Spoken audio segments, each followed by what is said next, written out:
everybody, or good morning everybody, good afternoon, or good night, it depends on whatever you want. Oh my gosh, you guys should try Uber. You could talk to like 6 people for free at a time, and sometimes if you upgrade your thing, you could talk to 12 people at a time for free. So I hope everybody's having a good night or a good day or whatever. So anyways, here's what you say to somebody when they're depressed and what you don't say. What do you say to someone who's depressed? People still have such a clouded idea of what mental illness is. Sometimes people will say, oh, you're depressed, yet I've been depressed. And you realize just the way saying it that knows it's not quite the same thing. It's not just that I'm feeling sad or blue. Below is the list of helpful things to tell someone battling depression, followed by what not to say consistently of. I am getting this off of a website. Here is some information about it. I am too stupid to come up with this stuff on my own. Okay, I'm not too stupid, but my intelligence is not as high as this person's is on this website. So stop putting myself down. I cannot help it that I have ADHD or fetal alcohol or mental retardation. All I can do is be more positive and not worry about the negatives about me and think positive. Anyways, back to what I was saying. Oh man, my ADD made me lose track. Darn it. Okay, back to the depression. Yeek.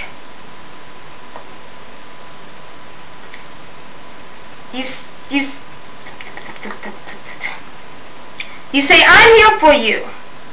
I'm here for you. What to say? You are not alone in this. What not to say? There's always someone worse off than you are. Dun, dun, dun, dun, dun. What to say? You are important to me. What not to say? No one ever said that life wasn't fair.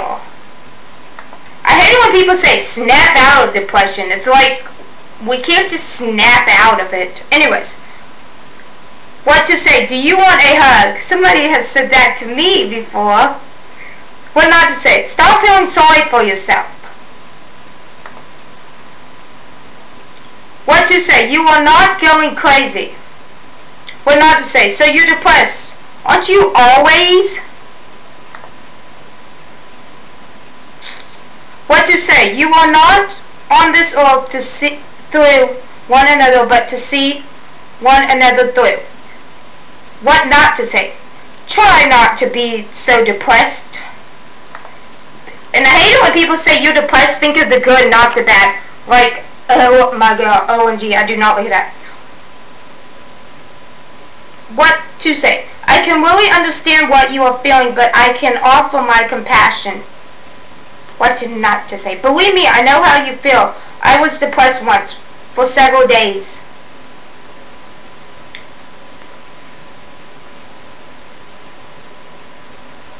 When all this is over, I'll still be here, and so will you. That's what you say to somebody.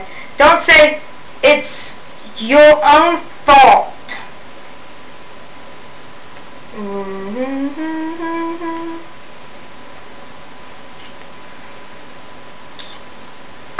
And this is what you say. I'm not going to leave you or abandon you. What not to say? I think you're depressed is a way of punishing us.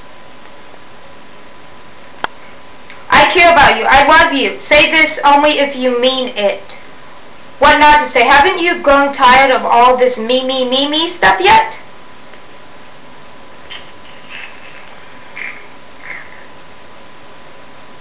What to say? I'm sorry that you are in such much pain. I am not going to leave you. I'm going to take care of myself so you don't need to worry that your pain might hurt me.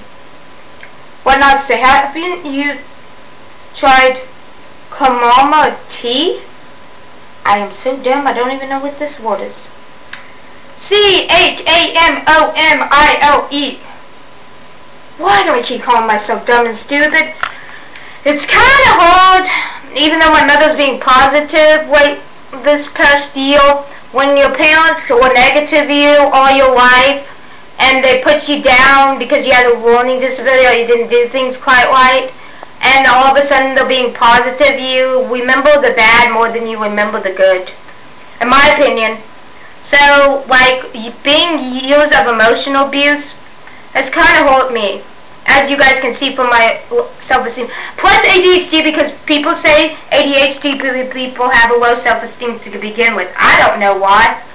Anyways, enough talk about that. How to communicate with a mental challenge person. The ability to communicate with people whose speech is limited but mentally deficient is actually a skill that can be developed over time with practice. Whatever you deal with, mental challenge speak often and rarely than advice. Ways to help your communication more effective and smoothly. Maintain a calm, low voice. Speaking louder doesn't make you more understanding. When determining age appropriate of your words, remember that you must know the mental age of your listener, not his or her calendar age. Remember that they are just mentally challenged, not a person with a limited vocabulary such as a 5-year-old. Do not cover or hide your mouth because listeners will want to watch you as you pronounce your words. This helps them figure out what you are saying in many cases. Do not minimize how the mentally challenged speaks pronounced words in a misguided pronounce that he or she will understand. If you speak like he or she does, that does not make you easier to understand. It will confuse your listener and may give them the wrong impression about your sensitivity to his or her handicap. I hate when they use the word handicap. I wish, because nobody's really handicapped. We all have weaknesses and strengths. I don't like that word. They should say weakness. But whatever. Avoid running words together. For example, don't say, do yo want to eat a pizza. One of the biggest challenges for listeners is knowing when one word ends and the next one begins. Give them a small phrase between words if they seem to be struggling. When possible, adopt for simple words instead of ones that are complex. The more basic a word is, the better the chance that it will be understood. Big is better. Choose them enormous. For example, make it as better choice than manufactured.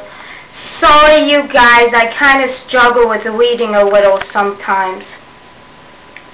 Avoid speech in complex words beyond your mental challenge listener capacity level.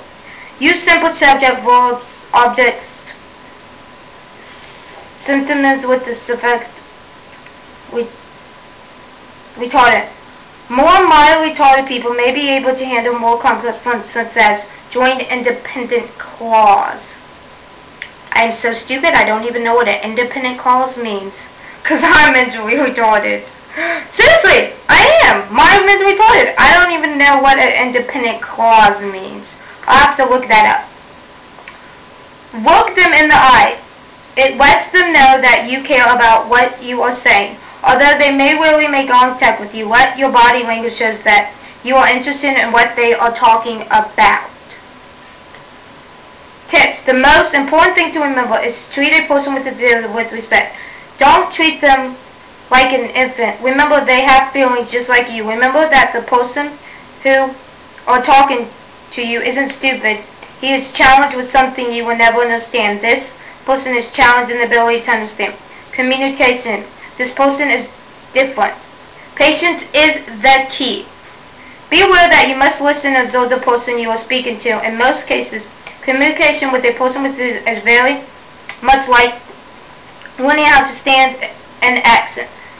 Be ready to adjust your communication in a respectful way when necessary. Treat them as close as possible as you would a normal person, except use age-appropriate word, otherwise they may sense something is up. Smile to show them you enjoy their company. Yeah, that's something I need sometimes at work, but I don't get it. I feel like sometimes my boss doesn't enjoy my company. Be aware of the tone of your voice. It is prohibited or you speak with the tone you would use for a child. Adjust accordingly. Anyways, one more thing, if you guys aren't bored yet, which I don't really care if you are bored, because I can speak what I want, because freedom of, wait, what is it called? Because the Fifth Amendment of speech, no, I'm stupid, I don't remember. The freedom of speech to say what you want as long as it doesn't hurt somebody. I think that's the, I'm so stupid. Well, we should stop saying that, but oh well. People with mental challenge are no more violent than the rest of the population. Violent outbursts from people with low mental function usually stem from people focusing them to do something they do not want to do. Understand that the person with a disability are still heavy discrimination against, and even people who work with disability might not realize ways that they are violating the dignity and respect for the person that they will not to do. Someone with not a disability, even people who will be able to make some of their own decisions in life, often have the idea of choices and preparation prompted by people who think they are not capable of doing anything for themselves. Yeah! I felt that way when I was at my house. Not my house, my parents' house, I meant. And I always feel like people are judging me. Or I feel like I disappoint people. Like I always think I disappoint my boss at work. Or I'm always doing something wrong. They do tell me I'm doing a good job, but not as often as I want them to. I wish they would do it like 2 times a week, but I can't stop that. Anyways, back to what I said. Sorry, ADHD kicking in. For anyone from the South, imagine if you were capable of making reasonable choices and decisions, but someone was always making these decisions for you without your input, especially for people who have limited speech or non-verbal actions. Aggression, or sometimes the only way to get something like this, to listen to them. Not being able to speak is not the same as having nothing to say. That is a long blog. I'm sorry, I had to get that out. I'll talk up more about learning disabilities, ADHD, fetal alcohol, and mental retardation. It's a subject that is dear to me.